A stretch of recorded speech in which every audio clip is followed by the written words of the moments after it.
Hey guys, welcome to my YouTube channel YouTube studio में आपका स्वागत है। आज हम लोग पढ़ने वाले क्लास 9th बायोलॉजी चैप्टर 1 कोशिका जीवन के आधारभूत इकाई, जिसका हम लोग लघुत्तरीय प्रश्न को हल करेंगे। पिछले क्लास में हम लोग अति लघुत्तरीय प्रश्न को हल किए, वो वीडियो नहीं देखे तो डिस्क्रिप्शन में लिंक दे देंगे, वहां से जरूर देख लीजिए।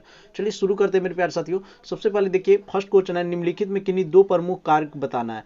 इतना सारा आपको दिया गया है, ठीक है, 9 गो, जिसमें से आपको दो का ही प्रमुख कार्य बताना है। तो हम पहला और सेकंड को ही आपको बता देते हैं फटाफट। चलिए मेरे प्यारे साथियों, अगर आप चैनल पर पहली बार आए तो चैनल को सब्सक्राइब कर दीजिए और दोस्तों के पास भी शेयर कर दीजिएगा। देखिए फर्स्ट है राइबोसोम। राइबोसोम प्रोटीन संश्लेषण सक्रिय स्थल है, अर्थात कोशिका में प्रोटीन की आपूर्ति करता है। मेरे प्यारे साथियों, जो राइबोसोम है वो कोशिका में प्रोटीन का आपूर्ति करता है, ठीक है। चलिए सेकंड नंबर है माइटोकॉन्ड्रिया के बारे में, तो आप जानते ही होंगे, इसे कोशिका का पावर हाउस कहा जाता है। ये क्लास 10th में आता है मेरे प्यारे साथियों, मोस्ट इंपोर्टेंट क्वेश्चन है, इसको आप जरूर याद कीजिएगा, क्योंकि क्लास 10th में काफी बार पूछ चुका है कि कोशिका में पावर हाउस किसे कहा जाता है, तो माइटोकॉन्ड्रिया का। इसे कोशिका का पावर हाउस कहा जाता है। इसी में सारी ऊर्जा संग्रह करता है, ठीक है, ये सारी ऊर्जा को संग्रह करता है तथा जरूरत पड़ने पर पूर्ति करता है।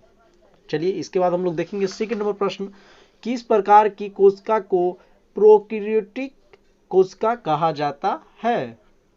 तो इसका आंसर कुछ इस प्रकार हो जाएगा, बैक्टीरिया जिसे यानी जीवाणु एवं साइनोबैक्टीरिया की कोशिका को प्रोकैरियोटिक कोशिका कहते हैं, जिसमें केंद्रक का अभाव होता है। इनमें झिल्ली युक्त कोशिकांग अनुपस्थित होते हैं। इनमें केवल राइबोसोम पाया जाता है, ठीक है मेरे प्यारे साथियों। तो इस प्रकार आप सेकंड का भी लिख लीजिएगा फटाफट।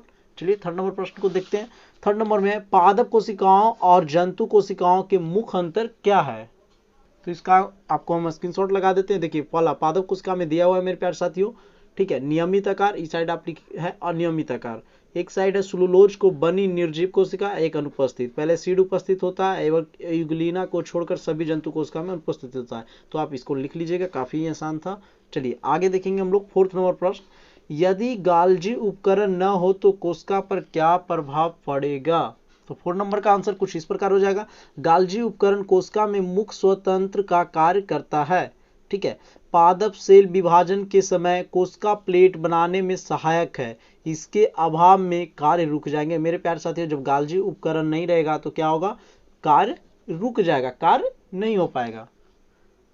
5 नंबर प्रश्न देखिए, कोशिका को किस अंग को बिजली घर कहते हैं और क्यों। तो मेरे प्यारे साथियों, जो पहला जो बताया था आपको माइटोकॉन्ड्रिया, तो कोशिका में पावर हाउस किसको कहा जाता है, यानी बिजली घर किसको कहा जाता है, तो माइटोकॉन्ड्रिया का। और क्यों, तो क्योंकि वो सारा ऊर्जा का संरक्षित करके रखता है। आप उसको लिख सकते हैं, दूसरा का यही आंसर होगा, ठीक है।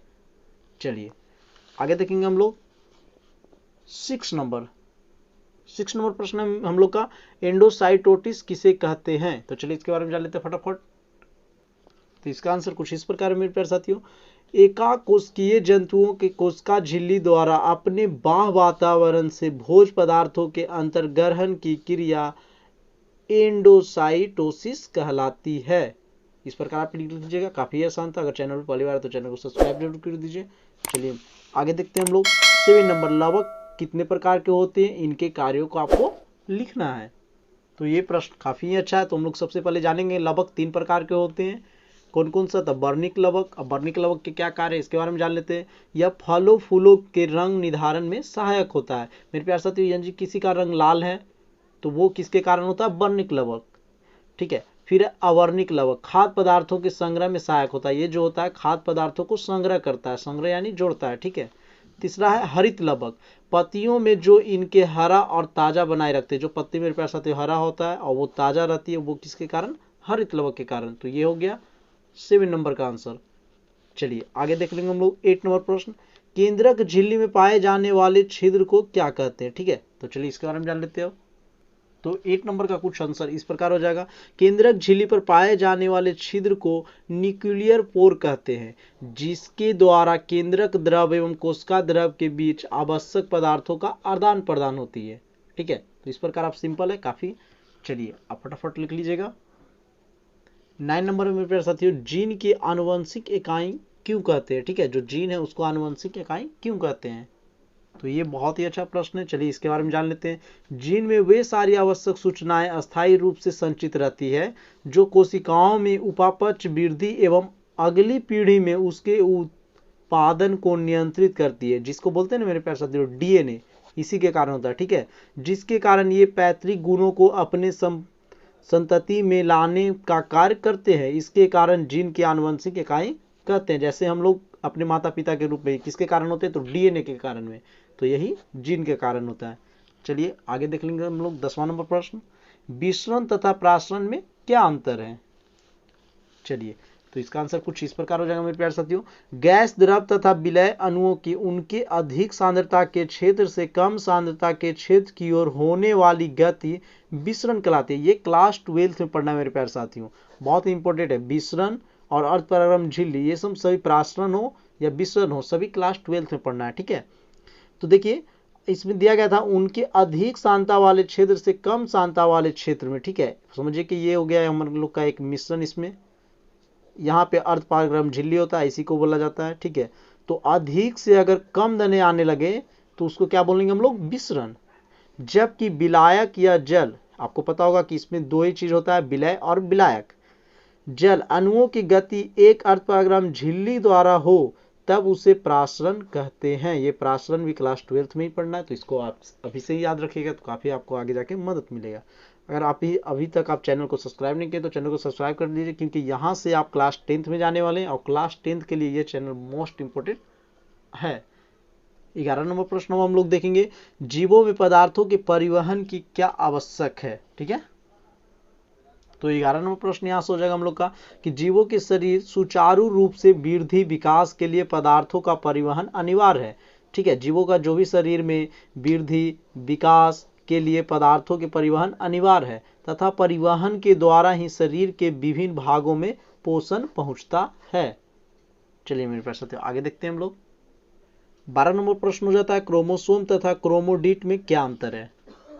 तो इसका आंसर हम लोग यहां से लिखेंगे, क्रोमोसोम न्यूक्लियो प्रोटीन से बने महीन लंबे जटिल कुंडलित धागे के रूप में केंद्रक में पाए जाने वाली रचना है, ठीक है, जो क्रोमोसोम, ठीक है, पैतृक लक्षणों को एक पीढ़ी से दूसरे पीढ़ी में ले जाने का कार्य करते हैं। प्रत्येक क्रोमोसोम दो समांतर क्रोमेटिड्स के बने होते हैं, अर्थात क्रोमोटिस्ट क्रोमोसोम के रचनात्मक घटक है। पूछेगा आपको कि रचनात्मक घटक कौन है, तो क्रोमोसोम को क्रोमोडिस्ट, ठीक है।